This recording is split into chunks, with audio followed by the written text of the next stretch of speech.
I'm really excited about today's episode, all about me. We're not going to be talking about your trains. We're going to be talking about mine trains. I'm gonna rank every coaster and give them my review. Every drop and every hill, every launch and every loop. Rate it 1 to 10 and then we'll do it all again. Gonna rank and review every coaster. What's going on, everybody? My name is Mario. This is a channel all about amusement park type stuff, but mostly coasters. And today in my never-ending journey to rank and review every single coaster I have ever been on, we're going to be talking about mine train coasters. But before we do that, I just wanted to quickly say thank you to anybody that is subscribed to this channel. You are awesome. And to anybody that's not subscribed, you better subscribe or else all of the trains in the world will be mine.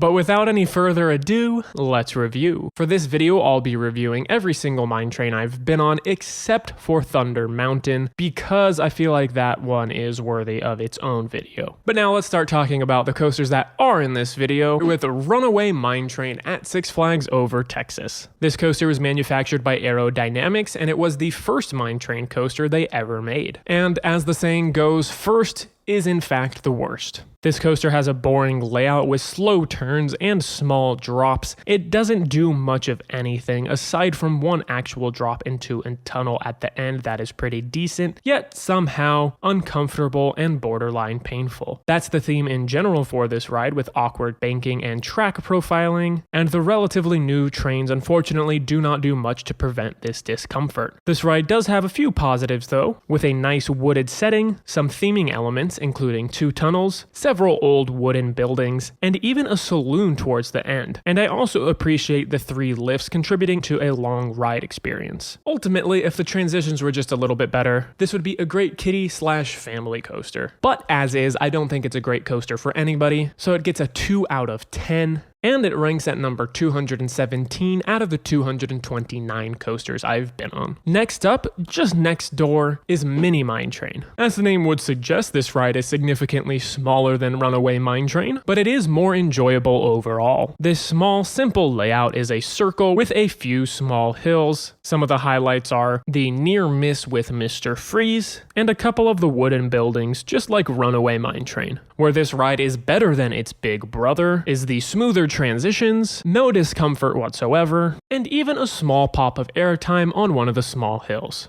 This is definitely a solid coaster for kids, with the only thing that might be off-putting is Mr. Freeze flying overhead being a little startling. I give it a 3 out of 10 and it sits at 195 out of 219. Moving over to Six Flags Over a different state, we have Dahlonega Mine Train at Six Flags Over Georgia. This Aero-manufactured coaster was built only 1 year later than Runaway Mine Train, but boy, what a difference 1 year can make. While both rides are similar in many ways, Dahlonega Mine Train feels like an improved version of its predecessor. This coaster does still have wonky transitions, but I don't remember experiencing any discomfort. Additionally, it features a slightly superior layout that meanders through a pleasant wooded setting. This layout consists of 3 lifts, several turns and helices, plenty of fun little airtime hills, and multiple small to medium-sized drops throughout. One of my favorite parts of this coaster, purely for aesthetic purposes, occurs after the second lift, because this turnaround is literally built into the hillside, adding to the overall charm of the ride. Ultimately, the layout is an improvement over the previous 2 coasters, but the minimal excitement and lack of theming keep it from being higher up in my rankings. Overall, I give it a 4 out of 10, and it sits at number 180 on my list. Heading over to Ohio next, we have Cedar Creek Mine Ride. Compared to Dahlonega Mine Train, this coaster has wonkier transitions and slightly faster pacing, but still avoids any major discomfort. Unfortunately, I do find the layout of Cedar Creek Mine Ride to be a little less interesting, with turns and drops being the only real features of the ride. It completely forgoes any airtime hills, however, it isn't completely void of unique elements. In particular, the random section of banked straight track that takes you over the water is my favorite. The semi-aquatic setting of this ride is unique to the other coasters in this video, which is a huge plus, partially contributing to my overall rating of 4 out of 10, placing it at number 160 on my list. Next up is a California classic with Gold Rusher at Six Flags Magic Mountain. And I'd just like to apologize in advance for the official POV for Magic Mountain being 15 frames per second for some reason. So just pretend it's stop motion, honestly, and it'll look fine. While all the coasters on this list have a good setting at worst, Gold Rushers has unfortunately been impacted by necessary tree removal over the years. The area that's been hit the hardest by this change is the final helix that used to be completely hidden by trees, and that greatly added some excitement and intensity to the ride. Luckily, Gold Rusher does still have a wonderful placement as the entire track carves up the hillside of Magic Mountain. This thing is a true terrain coaster, and that's one of the best aspects about it. The layout of this ride is definitely the best so far, offering a great variety of elements and forces. You have good lateral forces traversing the turns, some light positive G-forces through the final helix, and some surprising airtime going down the different size drops and hills. The two notable airtime moments being right here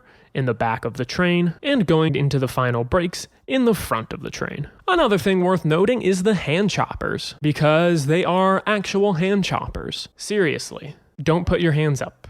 You will hit them. Don't ask me how I know. This exciting family-friendly coaster is made better by the fact that the trains have great padding, allowing for a comfortable ride experience through some of the less than perfect profiling. Overall, I give this ride a 5 out of 10, and it sits at number 146 on my list. Next up is a behemoth as far as mine trains are concerned, Roadrunner Express at Six Flags Fiesta, Texas. This was the last mine train that Arrow ever built, which means it was designed somewhat recently, which means it actually has good transitions. That combined with its larger scale is why it's higher up in my rankings. And not to sound like a broken record, but this ride also has a great setting. This entire ride is next to the cliff of Fiesta, Texas, and part of the ride even goes on top of and dives off of that cliff. The layout, however, is unfortunately one of the weak points of the ride. In addition to being short, it is also just repetitive. I mean, the layout's pretty redundant. Roadrunner Express has a repetitive layout. The layout of Roadrunner Express, it's just repetitive. The full layout consists of a couple of turning drops, one small airtime hill, and 3 helices. As far as the forces go, this coaster does have some surprising positive G-forces at the bottom of the first drop, but nothing much else. The pacing of this ride is interesting because the coaster does feel fast at the low points, but at the high points you do feel like you are going quite slow. Overall, a 5 out of 10, and it sits at 152 on the list. Gilroy Gardens, a pretty park for a pretty coaster, that coaster being Quicksilver Express. This is the only coaster on this list not manufactured by Arrow, making it the smoothest mine train I've ever been on. It has great track profiling and no awkward transitions. The two reasons that this coaster is high up on my list are the terrain and the scenery. Much like Gold Rusher, Quicksilver Express is a true terrain coaster, navigating the peaceful hillside flawlessly. In addition, the ride's surrounding environment is beautiful. As I mentioned, it's located at Gilroy Gardens, which is one of the prettiest parks I have ever been to. As far as the layout itself is concerned, it may be underwhelming to some, which I can completely understand. More experienced coaster riders may find the lack of intensity or excitement to be boring, but I find the peaceful and scenic descent down the hillside to be an absolute joy. While the coaster does primarily consist of small hills and gentle turns, you are almost always traveling downwards, which does create a nice consistent pace throughout the ride. There are also a couple of small hills to mix it up, providing minimal airtime. The last little cherry on top of Quicksilver Express is a small amount of theming passing through the final building before the station. I really do like this coaster, so it gets a 5.5 out of 10, and it sits at number 146. Last but not least is Adventure Express. Why do all of the good mine trains have Express in the name?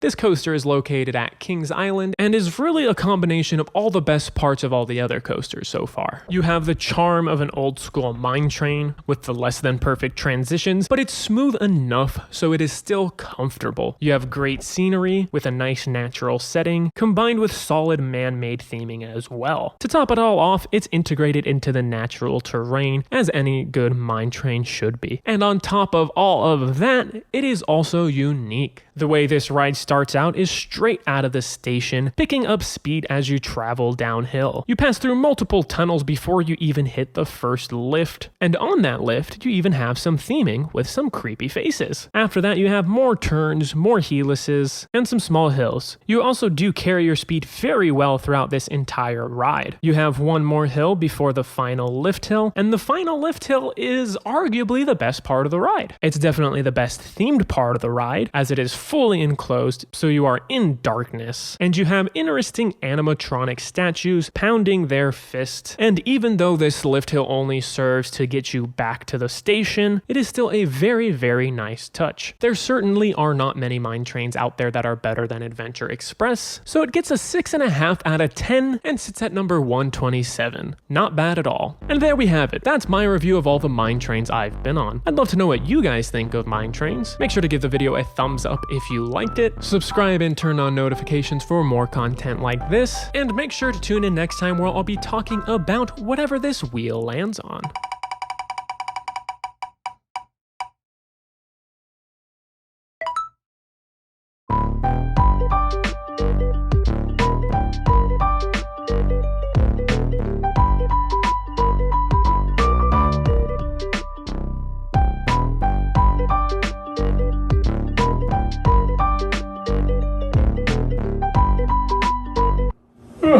Sleepy, tired, hungry.